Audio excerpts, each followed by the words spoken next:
Welcome everyone to a brand new video. Hello, my name's Strange Matt, and I assume that you've been playing H1Z1 and you are here for training. In this video, I'm going to teach you how to maximize your chance of winning with the knowledge that I have. Now, I'm no self-proclaimed pro, but I have got a few wins under my belt. Hopefully I can help you get some too. Believe me when I say this, I did not start this game good. I was terrible. After 250 hours, I feel like I've got some knowledge. Now, if you want to follow me through to the armory, I'll show you everything I know. Now, before we dive into the training, let me just show you my stats. I've got 6 wins, 3 seconds, and 1/3. All pretty high kills, par 1 game. Now, let's get into it. Alright, the first part we're going to cover is pre-game preparation. Now, for a lot of you newer guys, the lobby is just a place where you wait to go in and fight. But there's actually a small amount of things that you can do to actually benefit you once you get into the game. Here's one of them. Take your shoes off before you get into the match, because when you pick up convies, you won't have to swap out your old shoes, saving you a few seconds in the inventory. You'll notice that when you've spawned, you've got like a hat, gloves, and a face mask. The face mask and the hat and the gloves really are of no use, they're just aesthetics. So what you want to do is shred the hat, the gloves and the face mask and run around on the floor looking at other people's hats. 90% of the time they're crowns, but when you do find a hat, sometimes you can go in with an extra couple of bandages. And when one extra bandage can mean the difference between life and death, you can never have too many. But I do have to remind you that shredding your clothes is not a good idea. As shown here, the clothes actually have pockets which increase your carry weight. So if you shred all of your clothes into bandages and you pick up a weapon, you're not going to be able to pick up any of the bullets because you've got nowhere to put them. So remember guys, the only things that you can shred are the hat, the face mask and the gloves. Alright, so that's pre-game preparation out the way. Now on to the next bit. Early game and looting. Probably the most dangerous and important part of the entire game. So what we're going to do here right away is just give you a quick rundown of what's going through my mind. So I'm looking left, I'm looking right, judging how many players are going to go for the car, and not seeing anybody, I decide to go for it. Now, getting a car early game is absolutely essential. If you can, try every time to get a car, but if you don't manage to get one, don't be discouraged.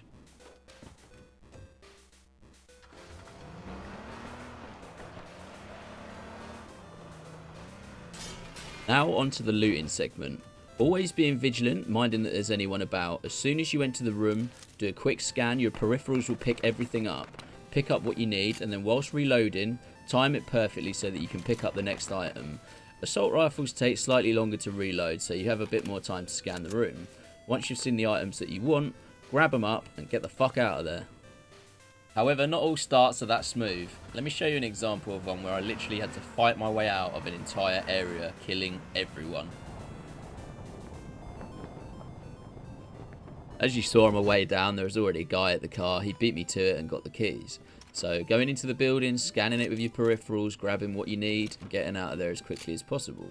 Now at this point in the game, people won't be expecting an early rush. No one really has anything and no one's really up for fighting until they've got proper guns. So grab the gear that you want and go straight after the guy that you've seen before he comes for you.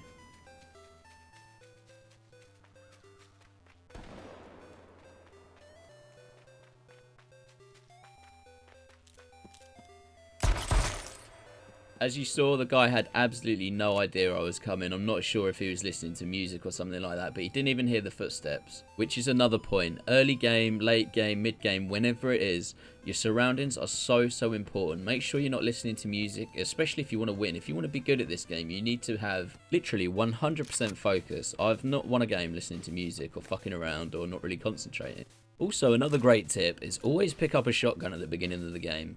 They're not too great late game, especially if you're not very confident with them. But early game in these close proximity situations, one pull of the trigger can mean the difference between life and death and a whole ton of loot. So all in all, I would encourage you to pick up the shotgun early game and engage people.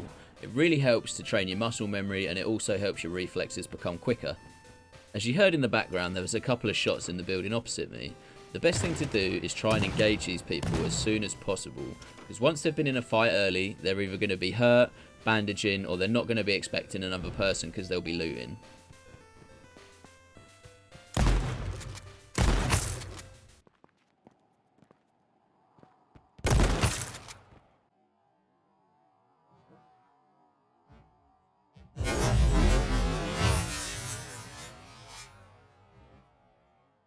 Now at this point you might be saying to yourself, but Matt, you make it look so easy, you've got 250 hours. But that wasn't just all me. That was variables, being aware of surroundings, other players being at the wrong place at the right time, me taking opportunities when they arose. But I'd say 90% of it is down to experience, muscle memory, and reaction time. Experience of the maps, where players are going to be, putting your crosshair where you think it's going to be before you're even in view of them. Muscle memory, excuse the pun, but being at one with your sensitivity is an absolute must. I'll get to that later on though. Reaction times, being poised for anything at any minute, ready to pull the trigger as soon as you see someone's head. Now let me show you a few examples of the things just mentioned.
Okay, so they're the three basic principles that I always brush up on. Every day I'm practicing, getting my reaction times quicker, my muscle memory smoother, and my map experience faster. The only person that can help you get them better is yourself. Now on to some important do's and don'ts of combat with Sensei Strange Matt. Number 1. Always keep weapons loaded. Number 2. Never run through open field. Number 3. Always craft armor and be sure to carry extra helmet. Number 4. Never use first person unless fighting in enclosed area. Number 5. Never drive car like maniac at someone who isn't hurt. What the hell were you thinking, man? Number 6. Alright, Sensei, enough's enough. I'm not finished yet, fucking guy. No, that's it. I need to finish number 6. Back to the dojo, alright? Fuck you. Alright, boys, sorry about that. I just had to steal the spotlight away from Sensei a second. Well, what we're going to do now is I'm going to show you how to utilize cover and make sure you've always got the upper hand in a fight. It's absolutely no problem with backing out of a fight, repositioning, resetting your aim, and just getting set up and ready to fight again. It doesn't make you a coward, it just makes you smart. Now, I'm going to play you this clip, and I want you to comment in the section below which one of Sensei's golden rules you think these two broke.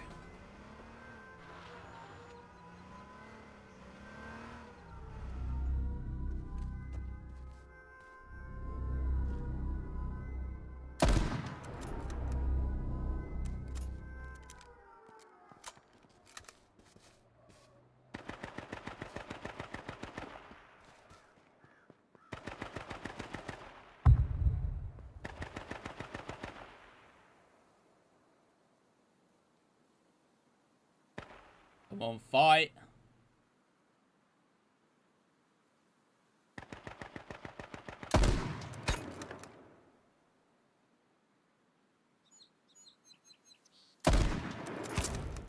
Whoa! That's how you fucking do it, boys. Get in. Woo! Oh, yes. So if you think you know which one of Sensei's golden rules that they broke, the guys that I just sniped, make sure you comment in the section below, and I'll be sure to let you know the answer in the next tutorial video. Now before I wrap up the first episode of the tutorial, I'm going to show you a few good ways how to utilize cover effectively.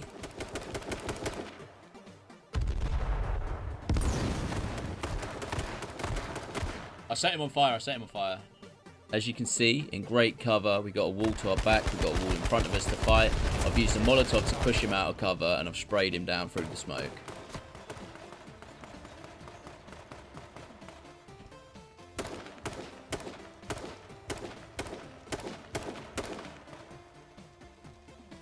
Dude, they're so shit. Now, as you can see, my friend by the rock's actually dead. He was the first person to be killed. A rock like that out in the open just really isn't a very good spot.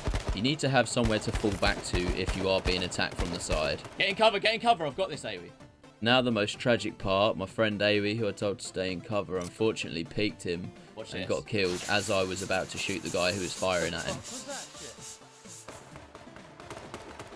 Stay in cover. You're an idiot. Why? I don't get it. You can hear in my voice I'm quite disappointed because I don't know how many times I preach to all of my guys. Cover is so essential. Literally just so unnecessary. You could have stayed alive. Love shot. Love shot. The last guy is over to the west-northwest. If you start like getting ready to peek. Now, knowing that there's only one of them left and there's two of us, I decide to flank him into the open field where the rock is, but I know that there's only one of them, so he can either push me and fight me one-on-one or be killed from the side. Now, I know we don't always have the benefit of having teammates, but in this position here, I'm going to show you how to properly utilise the cover of a rock in a head-to-head one-on-one fight. Let's slow that clip down slightly and check that out again. Now, what you'll see me do is you'll see me peek out, take a couple of shots, pop back down into a crouch. Because as you can see, there's little ridges on the edge of the rock that you can utilise. If you shoot over them ridges and then duck back down into cover for safety, you'll find yourself out shooting your opponent 9 times out of 10. I know it can seem very tricky and quite intimidating to throw crouches in while you're shooting, but I find the best thing to do is change your key binding from C to the thumb button on your mouse so that it makes the action of crouching feel a lot more smoother and fluid. Anyway guys, I'm going to leave episode 1 there. I hope you've enjoyed it and you've learnt a few things. If you have, be sure to give it a like, subscribe for more content, and be sure to check out the next one.